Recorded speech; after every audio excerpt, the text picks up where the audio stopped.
Okay, guys, I could not miss a Frugal Friday, so here I am. But just please know, behind the scenes, all I'm doing is house shopping and obsessing over house shopping.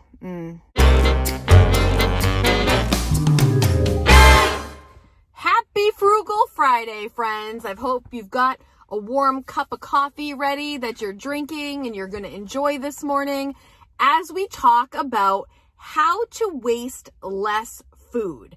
I feel like the grocery budget is always one of those budgets that we can do better with, right? There's always a little more wiggle room than we probably even know we have. And if we make smart decisions, we can be saving more money and also helping the environment. I'm going to focus less on the environmental benefits in this video, and I'm going to focus more solely on the financial benefits. All right, let's do it. Okay, the first tip is look at your calendar for the week. If Susie's got soccer practice and Marcus has a swimming meet and your spouse has a meeting that they're not going to be home till 7, you might not have to cook as much as you thought you had to. So I always take a look at the week ahead of me. Right now it's house shopping, house shopping, house shopping, and then some more house shopping, which is very, very, very, very stressful for a frugal girl in a non-frugal world trying to buy a house in 2020. I'll have to make a separate video about that. So I digress. Let's move on. Back to looking at your calendar. If you know what's happening that week and you are prepared, which leads me to one of my favorite frugal tips, is to be less of a hot mess. I will leave that video down below with more explanation on that if you didn't see that video yet. But if you're prepared and you know what's coming up in the week, be realistic about what you need to do. If everyone's home, maybe you can make a steak. If everyone's home, maybe you're going to make spaghetti. But if only one of your kids are home, or maybe it's just you, maybe it's sandwich night. Maybe it's make a quick hot dog night. You know what I'm saying? Like, if you know what's happening in the week, you might not have to overcook and overdo it with food, and you don't have to buy that much food, which leads me to tip number 2. Only go grocery shopping one time per week. The reason I do it is mostly because I don't have time to stand in aisle 7 half of my week. I need to move it along. So I only go one time a week. And if I don't have what I need, sorry, make something else, eat something else. Like, I do not go back.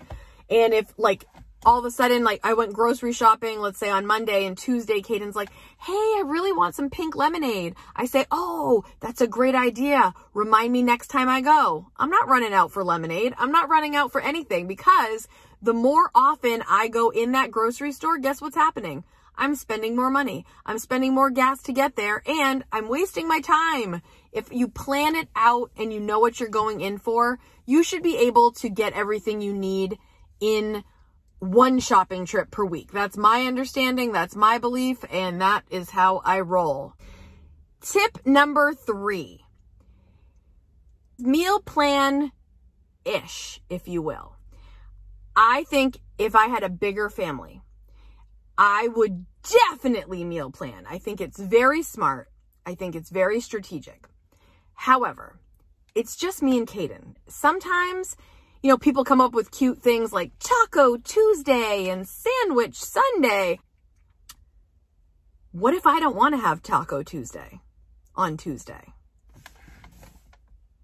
Truth, I want it to be Taco Tuesday every single day. But let's just say I wasn't in the mood, which I would never not be in the mood. I'm always in the mood for tacos.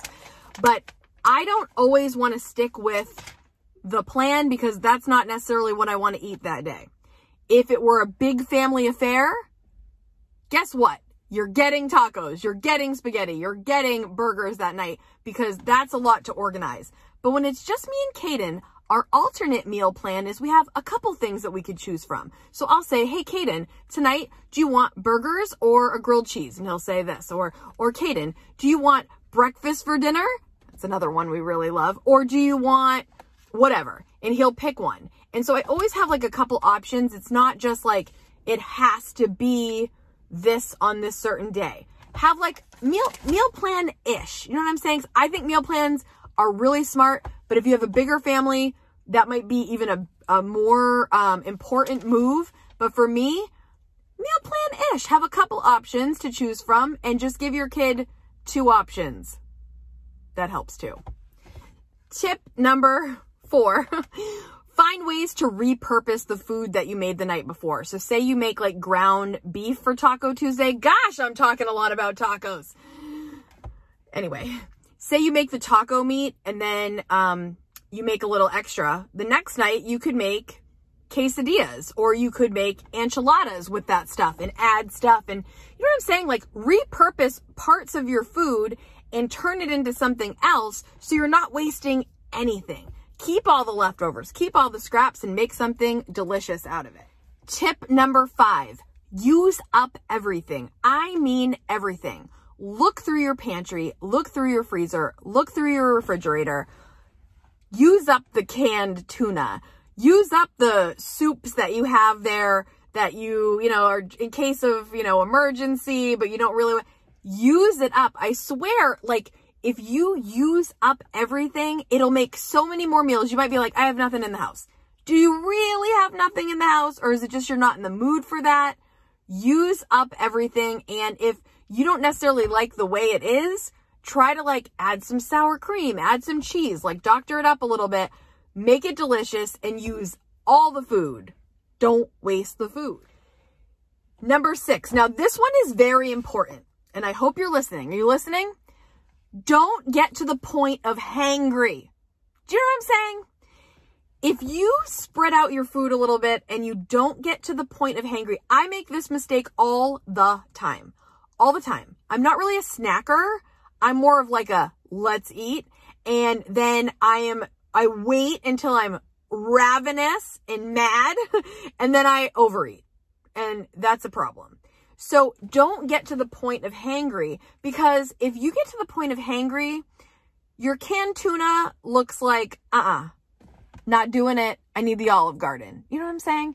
If you wait to the point where you are like so on fire with hunger, you're going to eat the wrong thing. You're going to grab fast food. You're going to overeat. There's like so many ways that getting to the point of hangry does not serve you.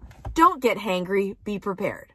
Number 7 is remember that wasting food is wasting money. Wasting food is wasting your money. It's emptying your wallet. You're throwing away money when you're throwing away food. So, as I've said before in many other videos, don't buy 7 heads of lettuce and spinach and all the stuff for the smoothies when you're on your health kick and then let them rot in the refrigerator. Don't over buy the produce that you think you're going to have because you're trying to be healthy. It only matters if it actually goes in the body, right? So don't overbuy stuff that you're not going to use when you're really not going to, because throwing away food is throwing away money. How many times am I going to say it?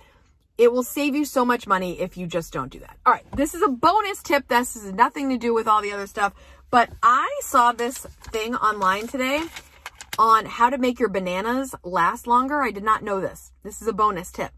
If you break your bananas apart, it will last much longer. I didn't know this. Did you guys know this?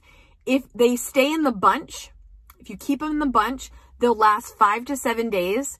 But if you separate your bananas and put them separately, they'll last 14 to 17 days. What?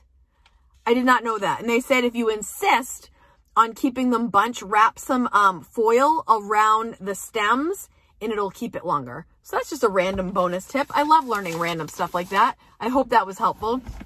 Okay, so I hope this video, I'm spitting, I'm all excited, helped you think about how you can waste less food, especially if you are a frugal person.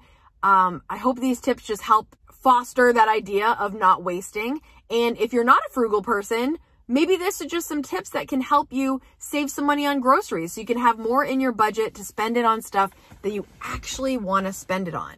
Huge shout out to Ann Watson. I'm mortified, you guys. She mailed this to me for my birthday, and I don't even know what happened. It's like I forgot I had a P.O. box. I have a P.O. box, and when you guys send me things, I actually like well up with tears that you would take the time to do that. So she sent me this because she knows that I need to slow cook more and that I'm a horrible cook and that this is going to be life-changing for me. So thank you, Anne. And then a shout out to Carolyn. Carolyn, she sent Kaden this Valentine's Day box of these wooden car crafts that he was so thrilled to open. So thank you so much, Carolyn, for sending that to me. I'll leave my P.O. box below if anyone wants to send me anything anytime. I appreciate it more than I can say. With that being said, have you hit the like button yet? Have you hit subscribe? Have you hit the bell? I love having you guys here. I love growing this channel and this community, and anything you guys do to help my channel is just so appreciated. I always say that. I can't even say it enough. So thank you so much. Please leave your low waste food tips, zero waste food tips, however you want to help in contributing to ideas of how we can waste less food. We love reading the comments. So leave a comment now, and I'll see you guys next week. Bye, guys.